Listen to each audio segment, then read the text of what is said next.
আসবাক অনুষ্ঠানে আল্লাহ রাব্বুল আলামিন আমাদেরকে উপস্থিত হওয়ার তৌফিক দান করেছেন। সকলেই দিল থেকে বলি আলহামদুলিল্লাহ।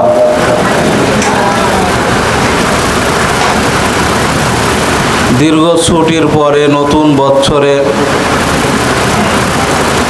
নতুন পুরাতন বিভিন্ন রকম মুখ চেহারা নিয়ে আমরা এখানে উপস্থিত হয়েছি। গত বছর যত ছাত্র ছিল, যেই চেহারাওয়ালারা ছিল, যেগুলো আমাদের সামনে দেখতাম, অনেকেই নাই। অনেক নতুন ছাত্ররাও এসেছে, আলহামদুলিল্লাহ। আল্লাহ পাক রব্বুল আলামিন এই প্রতিষ্ঠানে আমাদেরকে নিয়ে আসছেন, আমরা প্রতিষ্ঠানে উপস্থিত হতে পারছি। এটা আল্লাহ পাকের দেওয়া বড় দামি এক নিয়ামত আমাদের জন্য। এই সময় ইলম অর্জনের সময় তোমাদের যাচ্ছে, আর এই মুহূর্তটা ইলম অর্জনের যে সময়, জিন্দেগির দামি একটা সময়। আল্লাহ রাব্বুল আলামিন বড় ইহসান করেছেন যে আমাদের মতো মানুষকে দিন শেখার জন্য, দিন শেখানোর কাজে আল্লাহ আমাদেরকে একত্রিত হওয়া, উপস্থিত হওয়া বা দিন শেখার জন্য আল্লাহ কবুল করেছেন।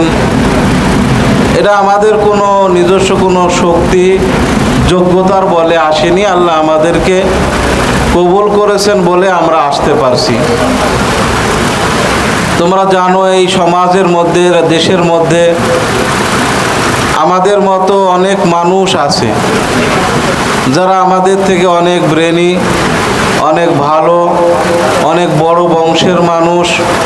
তাকাইলে অনেক দিক থেকে আমাদের থেকে তাদেরকে প্রাধান্য দেওয়া যায়। এরপরেও তারা ইলমে দ্বীন শিক্ষা করতে আসতে পারে নাই। আল্লাহ আমাদেরকে নিয়ে আসছেন, তারা আসতে পারলো না আর আমরা আসতে পারছি। এতে লাভ আমাদের কতটুকু হয়েছে? আমরা দুনিয়ার যে যাই বলুক না কেন, কার মর্যাদা কতটুকু, কে কি খায়, কে কিভাবে চলে, এটা বড় কথা নয়। আল্লাহ নবীর ভাষায় আল্লাহ নবী বলেন, খায়রুকুম মান তাআল্লামাল কুরআন ওয়া আল্লামা। আল্লাহ নবীর জবানের কথা, আল্লাহ নবী বলেন, এই দুনিয়ার মধ্যে তোমরাই সর্বশ্রেষ্ঠ। কারা? যারা তোমরা কোরআন পড়ো এবং অন্যকে পড়াও। যারা কোরআন আমরা পড়ি এবং অন্যকে পড়াই, এই জাতি, এই মানুষগুলোই এই জমিনের মধ্যে শ্রেষ্ঠ মানুষ। আর এই কথা আমাদের কোনো কথা না, এটা নবীর কথা। আর নবীর কথা তো এরকম, দুনিয়ার সব মানুষ যদি একদিকে যায়, আর নবীর কথা যেটা, এটাই হলো সত্য। চোখে দেখা, আমার দেখার মধ্যে ভুল হতে পারে, আমার শোনার মধ্যে ভুল হতে পারে, কিন্তু নবীর কথার মধ্যে ভুল হওয়ার কোনো সুযোগ নাই। আল্লাহ রাব্বুল আলামিন আমাদেরকে বড় এক দামি নিয়ামত দিয়েছেন যে আমরা এই কোরআন শেখানোর কাজে এখানে উপস্থিত হতে পারছি। আল্লাহ আমাদেরকে নিয়ে আসছেন।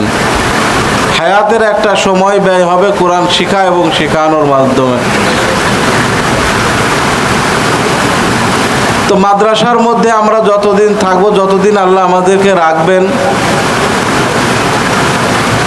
আমরা মাদ্রাসার কানুনের দিকে খুবই খেয়াল রাখবো। এটা ছাত্রদেরকে আমি প্রায় এই নসিহতটা করে থাকি। আজকেও যেহেতু উদ্বোধনী ক্লাসের দিন, এই কথাগুলো বলছি এজন্যই, পুরো বছর তোমরা এগুলো খেয়াল রাখবা। প্রতিষ্ঠান আমাদেরকে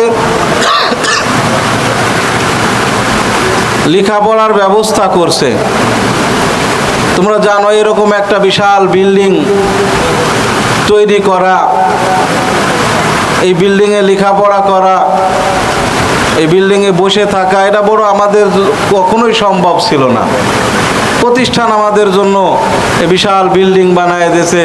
বিল্ডিংয়ের মধ্যে যত আসবাব আমাকে লেখাপড়া করার জন্য প্রয়োজন, সব আসবাবের ব্যবস্থাও প্রতিষ্ঠান করছে। এর থেকে বড় ইহসান আর হয় না।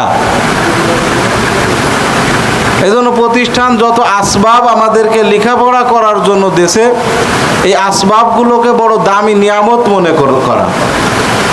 এই কিতাবগুলো রাখছো একটা বেঞ্চের ওপরে, টেবিলের ওপরে।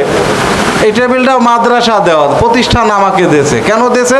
এর উপরে আমি কিতাব রেখে এই জায়গায় পড়বো, এই জন্যই দেছে।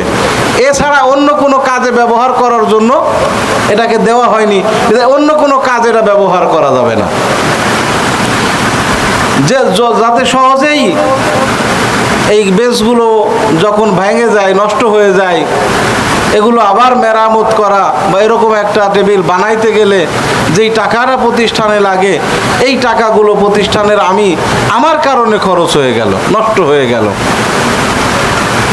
এই বিল্ডিংগুলো প্রতিষ্ঠান আমাকে লেখাপড়া করার সহযোগিতার জন্য দিয়েছে। বাবা, যদি এই প্রতিষ্ঠান এরকম না দিত, আমি লেখাপড়া করতাম কোন জায়গায় বসে? যেই জায়গায় বসে প্রতিষ্ঠান লেখাপড়া করতাম, কত জায়গায় কত কষ্ট করে মানুষ লেখাপড়া করে। আমরা যারা আমাদের বাড়িতে বসে অনেক ছেলেরা লেখাপড়া করে, সব বাড়িতে কিরকম 5 তলা বিল্ডিং আর 4 তলা বিল্ডিংয়ের মধ্যে বসে লেখাপড়া করে? অত ভালো জায়গা আছে। এই বিল্ডিং আমার কারণে কোনো জায়গা যেন ক্ষতিগ্রস্ত না হয়। প্রত্যেকটা আসবাবকে এরকম মনে করা যে আসবাব আমাকে শুধুমাত্র লেখাপড়ার সহযোগিতা করার জন্যই আসবাব আমাকে দেওয়া হয়েছে। এই আসবাবগুলো যেন আমার দ্বারা নষ্ট না হয়ে যায়। যদি নষ্ট হয় তো আমার দ্বারা খিয়ানত হলো। অনেক মানুষ কষ্ট করে এই বিল্ডিং তৈরি করার জন্য, ইমারত বানানোর জন্য। কত মানুষ অর্থ করে দিয়েছে, কত মানুষের কাছে কতজনা গেছে, যায় টাকা আনছে, এরপরে এই বিল্ডিংটা হয়েছে। তোমার কারণে নষ্ট হয়ে গেল, আমার কারণে নষ্ট হবে, এরকম না হয়। একটা বাল্ব কিনে লাগানো হয়েছে মাদ্রাসার পক্ষ থেকে, কেন? আমি এর আলো দিয়ে এখানে বসে পড়ব। প্রতিষ্ঠান টাকা পাইলো কই? এই এলাকার জনগণ আমাকে প্রতিষ্ঠানকে টাকা দিয়েছে একটা লাইট কেনার জন্য। এই কথাগুলো এখন বুঝে না আসলেও যারা ফারেক হয়ে গেছো বা ফারেক সামনে হয়ে যাবা যখন, তখন খুব সহজে বুঝে আসবে। কারণ এই প্রতিষ্ঠানের ফ্যান চলা, যখন ফ্যানটা চলতেছে বিদ্যুৎ খুব লাগে, মাসে 30,000 টাকা যখন বিদ্যুৎ বিল দিতে হয়, তখন এই টাকাটা কোথায় পাবে? তখন এই মানুষের কাছে বলতে হয়, ভাই বিদ্যুৎ বিল দেওয়া 30,000 টাকা শর্ট, 30,000 টাকা লাগবে। তো 30,000 টাকা তোর যে কোনো একজনাই দিয়ে দেয় না। মাঝে তালাশ করে আনতে গেলে কেউ 100 টাকা দেয়, কেউ 200 টাকা দেয়, কেউ 50 টাকা দেয়।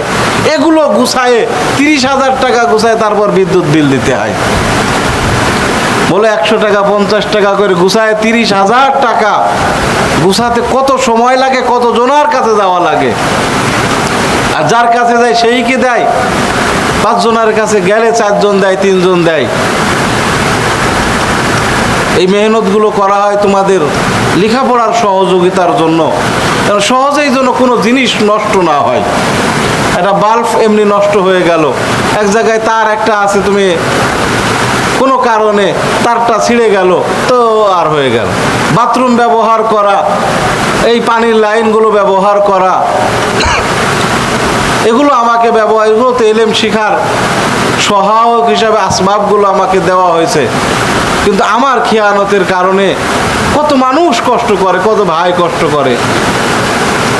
একটা পাইপে পানি যাবে শুধু পানি যাওয়ার জন্য, তো কেন এর মধ্যে আমার কাপড় ধোয়া বিরাস ওই পাইপের মধ্যে কেন যাবে? আমি একটু সতর্ক হওয়া দরকার হলে এই বিরাসটা যাওয়ার কারণে ওই পুরো পাইপ জ্যাম, পুরো এলাকার মানুষ পানি ব্যবহার করতে পারছে না, অজু গোসল করতে পারছে না, পরিবেশ নষ্ট হয়ে গেছে, অনেক মানুষের সহ্য হচ্ছে না, আমার দ্বারা নষ্ট হয়ে গেল। এজন্য এগুলোর ব্যাপারে খুব সতর্ক থাকবা। মানুষকে তালবে এলেম যারা এলমে দিন শিক্ষা করতে আসে, আমি মনে করি এরা তো সব কিছু ছাড়ে এই দুনিয়ায় মাদ্রাসার বাহিরে নাই কি? মাদ্রাসার বাহিরে একজন ছেলে চলার জন্য দুনিয়ার মানুষের নফসের যত চাহিদা সব মিটাইতে পারে বাহিরে। সব কিছু আসবাব বাহিরে আছে, সব কিছু রেখে তারা মাদ্রাসার মধ্যে আসছে এলমে দ্বীন শেখার জন্য। সব প্রতিকূল অবস্থা আমরা মনে করি যে যেখানে মানুষকে ভালো হওয়ার কোনো সিস্টেমই সমাজ ব্যবস্থা রাষ্ট্র ব্যবস্থার মধ্যে রাখা হয়নি।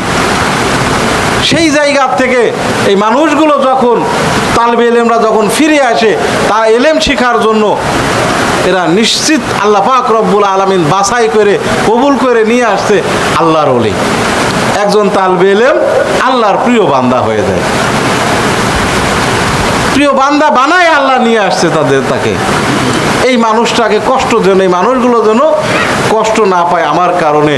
কোনো আসবাব নষ্ট হয়ে গেলে, ভেঙে গেলে সে ব্যবহার করতে পারবে না। এই কিতাবাদি সহ যত আসবাবগুলো আছে এগুলো ব্যবহার যারা করবা, এগুলো এরকম সতর্কতার সাথে ব্যবহার করবা। মাদ্রাসার আসাতিজা একরাম যারা তোমাদেরকে লেখাপড়া করানোর জন্য এখানে আছে, আল্লাহ পাক তাদেরকে কার কতটুকু যোগ্যতা, কার কত ব্রেন, কেমন কি এরা বড় কথা নয়। আল্লাহ যে কবুল করছেন আমাকে বা আমাদের মতো মানুষকে তোমাদের উস্তাদ হিসাবে এলেম শিখার এক আসবাব বানাইছে, আসবাব বানায় দিয়েছে। এজন্য এটাকেও নিয়ামত মনে করা, প্রত্যেক আসাতিজা একরামকে যথেষ্ট পরিমাণ কদর ইজ্জত তাকরিম করা, নিজের উস্তাদ মর্যাদাওয়ালা আমার কাছে এটা মনে করা যে কোনো ক্ষেত্রে যেন কোনো উস্তাদ আমার মাধ্যমে কষ্ট না পায়, কোনোভাবে তাদের ইকরাম তাকরীমের কোনোভাবে কমতি না হয় আমার দ্বারা, এদিকেও খেয়াল রাখবো। আল্লাহ আমাদের সকলকে তৌফিক দান করুন। ওয়া মা আলাইনা ইল্লাল বালাগ। আসসালামু আলাইকুম ওয়া রাহমাতুল্লাহি ওয়া বারাকাতুহু।